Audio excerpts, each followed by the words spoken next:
Henry Bradley. What's the coolest death in history? 22,500 years ago, in far eastern Siberia, an old male woolly mammoth roamed the rolling Arctic hills, traversing an undulating landscape teeming with life after the cold winter months. A lush spring carpet of wild grass, fungi and buttercups flourished on the windswept tundra and sustained this powerful giant, this old mammoth bull. This imposing mammoth stood approximately 10 feet tall at his shoulders, weighing upwards of 5 tons, and was equipped with majestic curved tusks some 6 feet long. For the sake of this tale, let us call him Ivor the Mammoth. The epic life of this mighty mammoth, who would have roamed in a herd during his youth, before becoming a solitary bull, by far the largest land animal on Earth, wasn't all that bad for Ivor. His immense ivory tusks were a testament to his unusually advanced age, and his thick shaggy coat, the color of a red-headed stepchild, shrouded the vast bulk and immense power of an old male mammoth that had survived countless battles against rival bulls and thrived in hostile environments, roaming freely far and wide. Mammoth bulls that reached old age like Ivor are estimated to have traveled such mind-boggling distances in their lifetime that they could have circled the globe twice and then some. Anyway, one day Ivor the mammoth stumbled upon a particularly lush patch of green grass, and his favorite food of all, bright yellow buttercups.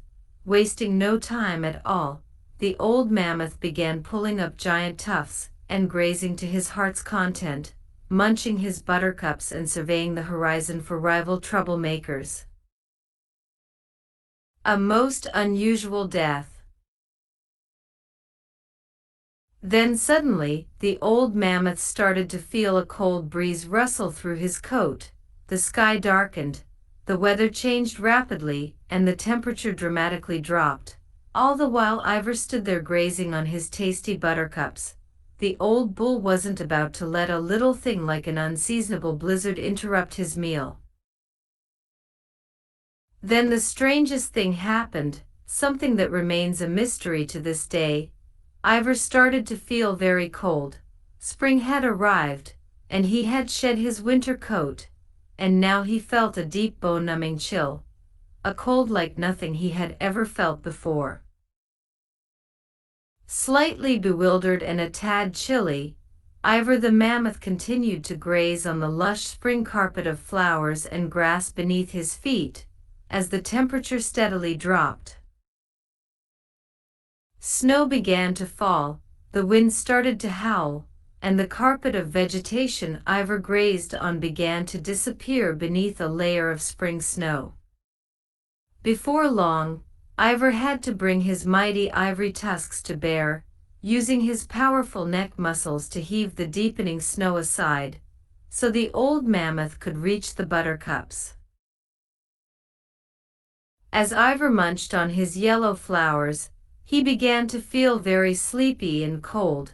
His strong, powerful flanks shook the snow off, and his breath came out in steaming clouds of vapor.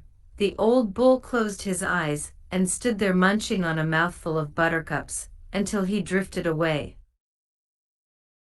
To this day, paleontologists and scientists alike can't agree on what caused that old mammoth bull to freeze almost instantly, while eating his last meal of buttercups, in the middle of spring.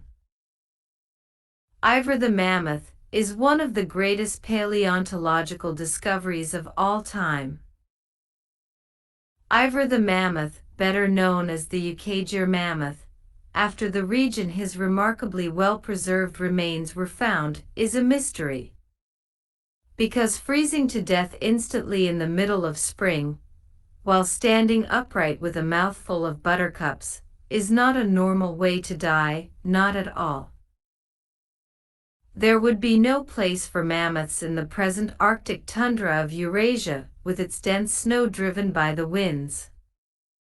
Neither mammoths nor bison could exist in the sort of tundra that exists in Siberia today.